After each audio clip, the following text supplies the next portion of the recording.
Welcome back. You're listening to Temple High School football. Our game today presented by Scott & White Healthcare. Our pregame show brought to you by the French Quarter, North 3rd Street in Temple. Stop by for a celebration meal next week during lunch from 11 until 8, Monday through Friday. Probably off Christmas Eve, at least part of the day, and Christmas Day. I'm here with Head Coach Mike Spradlin as we are less than an hour away from kickoff at AT&T Stadium in Arlington. And Coach, there's only so much I would imagine that you can say to your guys at this point in the season, especially with the senior leadership you've got.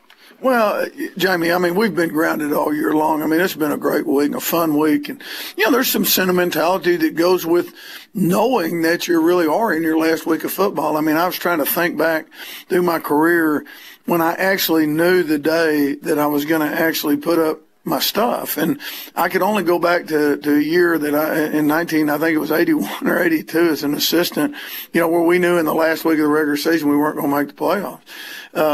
So, it's a unique dynamic to it. Our kids have just been awesome at staying focused on them now, focused on the day, all those things. But, we kind of talked about it. We said, look, we really haven't, the last time I really talked about a state championship was probably during two-a-days, and then we left it. And we've really literally taken Round Rock, Westlake, Heights, wherever you go that week, that day, as opposed to getting ahead of ourselves. And this is the one week we can't get ahead of ourselves. Here we are, and this is it. And so you lay it out there and you make sure when you walk off between the lines, you don't have any regrets. And certainly people talk about the Alito championships, 4 out of 5. They say a lot about that, and that certainly holds merit. But one of the things about those 4 championships is that there was not a Temple football team in the playoffs, at least not in that classification 4A at the time. Well, Jamie, let's be honest. Alito has accomplished some really great things, over the last 4, 5, 6 years, and even throughout their history of their program. So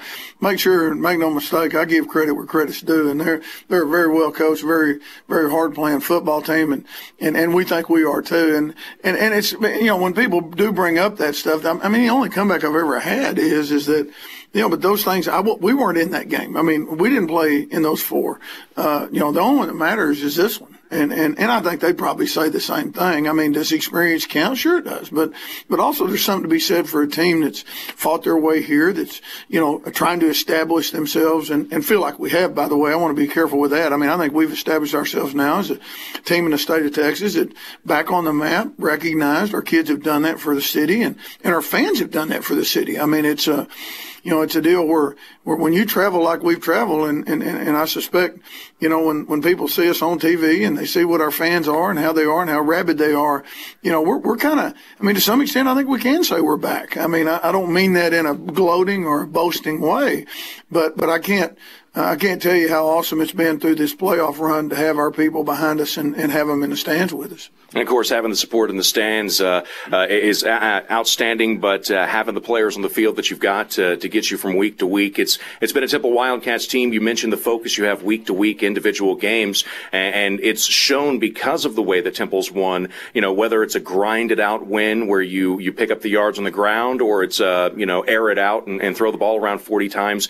It's been whatever it takes to get to the next week, and certainly I would imagine this week, everything's on the table considering there is no next week. Well, Jamie, we like to think of ourselves that way. One thing I've preached, and with our offensive football team since we got here is diversity. If we're one-dimensional, and my experience tells me if you're one-dimensional, you may not be where we're at today. There's some teams that do. Don't misunderstand me. There's some teams that sometimes are that good. But, I think you have to be able to run and throw the football. And it's one of the philosophies I tried to adopt, back 8-10 years ago, that I felt like would help us maybe possibly get here someday. I certainly tried to adopt it with our Temple team when we got here 4 years ago. So I think the ability to move the ball around a little bit and try to proverbially take what the defense gives you has been a factor for us, and I think we've done that through the playoffs, and we'll have to do that today.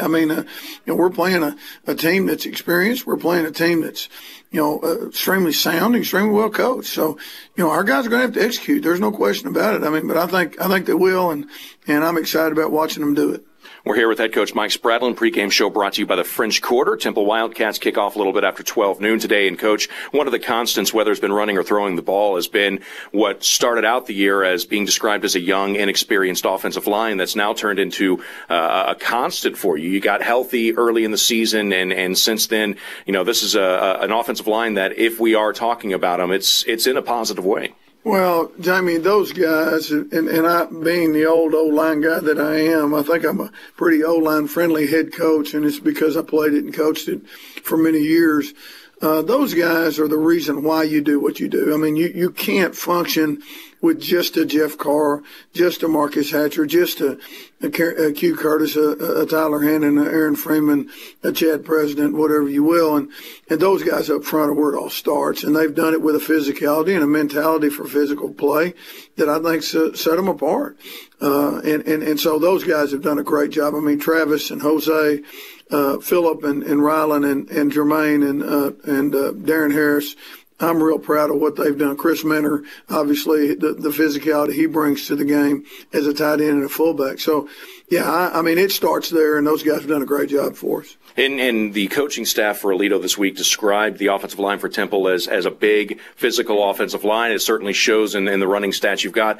What one or two words would you use to describe this offensive line? Well, I think that's it. I mean, I think we are physical, and I think we are relentless up front. I mean, our guys don't quit on plays. We play to the whistle. And that's a mark of the O-lines I wanted to coach when I was coaching. And I think I've been able, interestingly, I've hired O-line coaches. And by the way, I didn't hire Mark Johnson, who was here when I got here. Mark's an awesome O-line coach. I mean, he's a high energy guy. He believes in the same things I believe in. But I've been able to have guys on board with me that got that philosophy and that idea that, I mean, we really do, Jamie, are going to play with a fanaticism up front and an effort up front that quite frankly, I think is unique. I mean, I kind of watched some games the last couple of nights and I've seen some teams that are playing in these games that have that same characteristic. And I think that's a characteristic of championship football. And when you look out on the outside, you know, we talk about the offensive line and the job they've done. The wide receivers, Davion Curtis has had a couple of big games in the postseason. Aaron Freeman has as well. Keon Seastrunk got into it last week. And, of course, can't say enough about the little things that Ty Hannon does. But certainly all four of those guys, and you can throw Mentor in there and Rumfield because they catch the ball as well. They're not one-dimensional in the sense that they're able to catch the ball. They do a lot of blocking with the way Temple runs this offense. Jamie, they do, and I'd like to say that I use the word relentless and kind of toss it around, but I mean, it's kind of what I've been talking about. I mean, we don't coach caution. I mean, I want relentless, hard playing, physical play, and with that sometimes comes some mistakes. But I believe in that. I believe that's, if you have a team that's playing hard and trying to play the whistle, they're going to make some mistakes from time to time. I don't want them playing scared. I'll be honest with you, and I don't want them playing cautious. I think that the attitude has to be that we're 100 miles an hour, full speed ahead. Those guys have done a great job blocking outside for us. When you look at the amount of plays that they have to block in, I think they've done an awesome job. And certainly one of the guys that I mentioned in there that I want to bring up a second time because of the role he's played in this offense this year, and that's Chris Mentor.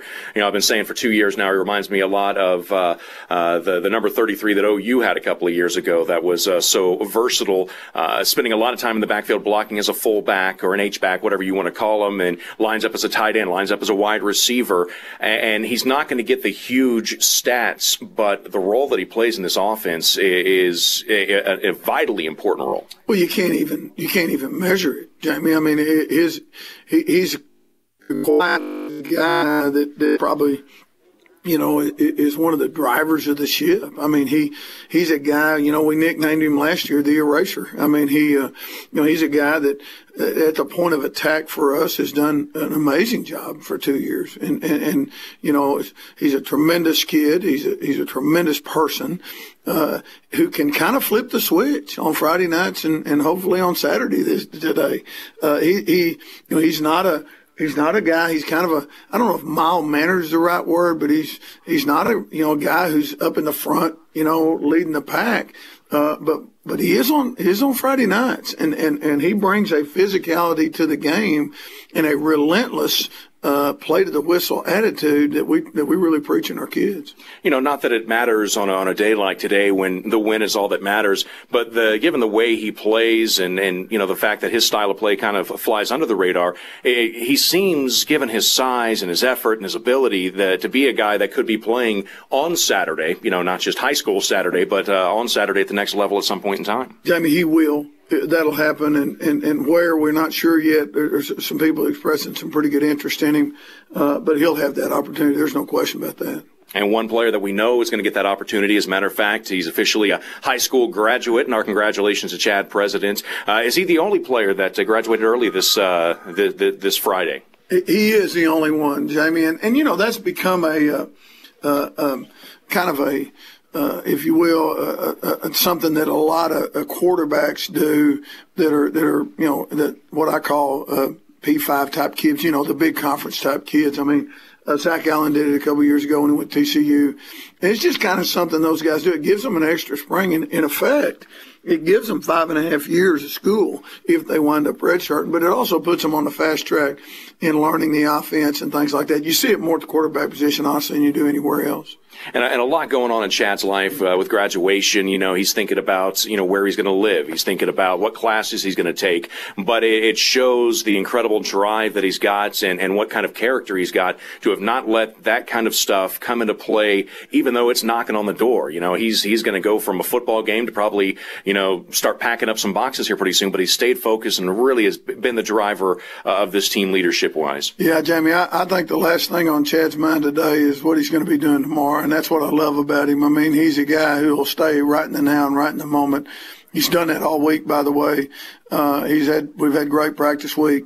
Yes, but what a neat time for a kid, to have an opportunity to play in the last game, that's going to be played his senior year, and then literally look up and, he's kind of, in some ways, he's going to go in more seasoned. To Baylor, this has been of a benefit to him because really, these last 5 weeks, he's done extremely well and grown as a player, because that's what players do. It's what great players do. Yeah, as good as he's been over the last couple of years and certainly shortened time because of the injury, he looks to have cranked it into an extra gear, over this 6 week run. And that's certainly a mark and a testament to a great player, not just a good, better than average player. Those are the great players turn it on when it's needed most, and whether it's been late in the game in the regular season or throughout this entire postseason, he's just at another level. He has played extremely well, Jamie, and I even go back a little bit. I think that even sitting him, because of the injury in the Elgin game, may have fueled that fire a little bit too. I think he's kind of been on a mission to something to prove, but more than anything, I think he's just tried to be a leader for us. He's just trying to do what he does so that he gives us an opportunity to be successful. It's kind of the mentality all of our kids have taken, and that's what I love about them. All right, we're going to take a quick break. We're going to come back here in just a couple of minutes, continue with our pregame coaches show interview. Our pregame show brought to you by the French Quarter, North 3rd Street in Temple. Our game presented by Scott & White Healthcare. You're listening to Temple Wildcats football on KTEM and K1017. Welcome back. You're listening to Temple Wildcats football on KTEM and K1017. Jamie Garrett, Gene Pemberton, and about 20,000 Temple Wildcats fans at AT&T Stadium for today's championship game, 5A Division I championship. And for the Temple Wildcats, gotten here, we talked about it a couple of minutes ago with head coach Mike Spradlin here. We talked about the versatility needed, Temple winning offensively, whatever you're able to take, you've taken this year against Aledo and a pretty good defense. They've got a good cornerback. They've got a nose tackle with over 100 tackles. Where do you think that success will come for the Wildcats? Well, Jamie, Aledo's, you're right. But part of Aledo's thing is when you look at the ability they've had to make deep playoff runs and win championships. Those kids that are seniors now have experienced a whole other seasons, and our guys are getting to experience that now. The experience now for our young kids is huge. You look at kids like Taquan Graham and sophomores like Ashton Logan. They're going to be 6 games into their junior years, and you can't trade for that. Sound, solid, get lined up right. play very good technique, very well coached. I mean, that's the words I use to describe Alito. You're not going to trick them. You're going to have to go out and you're going to have to, it's football. You have to block. You have to catch. You have to throw. All those things. I mean, it's fundamentals in a team that I think creates and operates fundamentally the best. It's going to be a team that's going to come out on top. We hope that's going to be us. Now, certainly on the offensive side for Alito, they've got a wide receiver with 25-plus Division 1A offers. The others are just stuck in the holiday mail, I'm sure. He's the real deal. Not a super tall kid from what I've seen, but obviously he's got the speed and the ability. When you've got a youngster like Ashton Logan with just great potential and great athleticism, played really well over the last couple of weeks, versus a senior like Clint Cole that's got the experience, where do you go there? Who do you have on him, or is it going to be a mixture? Well, I think it's a mixture, Jamie, and he is explosive. He's probably one of the most dynamic, explosive kids I've watched on film in quite some time. I mean, he's a package deal. He's tremendously fast. He's elusive, got great moves, all those things. So he's as advertised. There's a reason why he's got, an offer literally from just about, he can pretty much name where he wants to go to school. And he's earned that, and he's certainly that player. It's going to take, the thing about defense, Jamie, and I'll say this. I want to use this time to say this. I mean, boy, I've been so excited about where we've gone defensively and the job that Coach Stewart and his staff have done. I mean, they've just done an awesome job of getting us in the right spots, and our kids have done a great job of buying in. And, when you look at it, I mean, it's been a really good defensive year for us. I know I said this Tuesday, but, you look at the Vandergrift game. I mean, when you look at the explosiveness they had, and then you actually give them 15 possessions because we were scoring, and to hold them on 5 of them, and actually one of those kind of be late, and 14 points in the second half, and one of those was late. I think it's a testimony where we've come defensively. So, we'll have to be, had to be where we're supposed to be. We'll have to get off blocks. They're very good up front.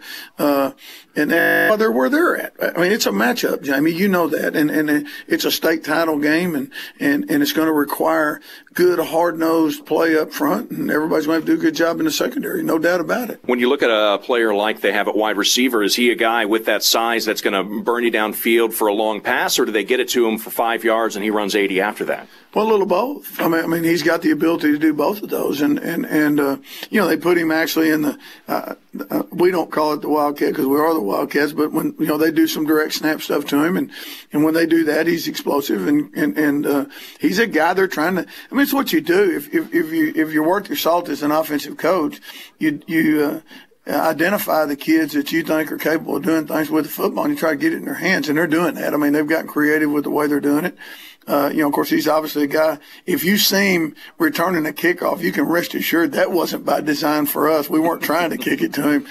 He's just that guy. I mean, he's that guy that's kind of all over the field. They're trying to find ways to get him the football. All right, final question. The over-under on the Hernandez twins and words spoken this week at practice and in school was 15.5. Did they get the over or the under on that? That'd be the under. The under. I figured so. I saw a celebration picture from them last week at the Alamo Dome.